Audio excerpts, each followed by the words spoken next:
Audio Bookshelf presents Lives of the Musicians, Good Times, Bad Times, and What the Neighbors Thought, by Kathleen Krull, read by John C. Brown and Melissa Hughes. A note from the author. The life stories of famous musicians, Bach, Chopin, Tchaikovsky, Woody Guthrie, are familiar to many. But what were they like really?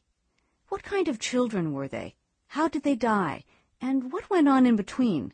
What did they eat? What did they wear? How did they spend their money? What were their phobias, quirks, and bad habits? Who were their significant others? And what did the neighbors think?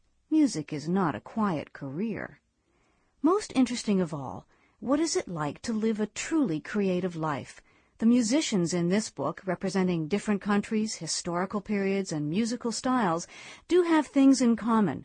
About their music, they had a perseverance and single-mindedness that led not only to success, but also to eccentricities, sometimes amusing, sometimes sad. Of all of them, it could be said that their work shook up the times they lived in.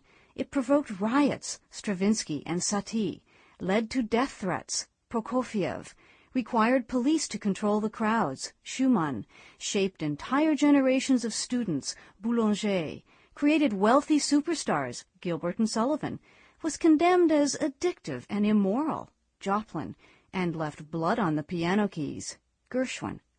Music that we think of today as acceptable, classic, or even staid, often caused passion and controversy during its time.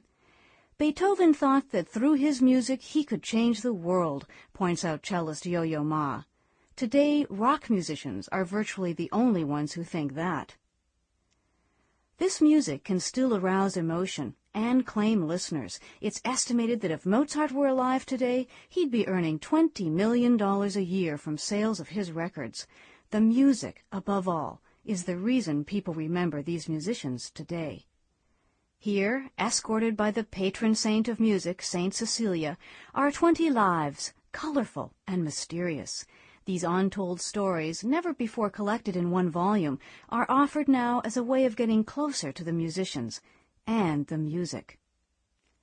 Author Kathleen Krull. Antonio Vivaldi, born in Venice, Italy, 1678, died in Vienna, Austria, 1741. The most original and influential Italian composer of his generation, most famous for his 400 Sample complete. Ready to continue?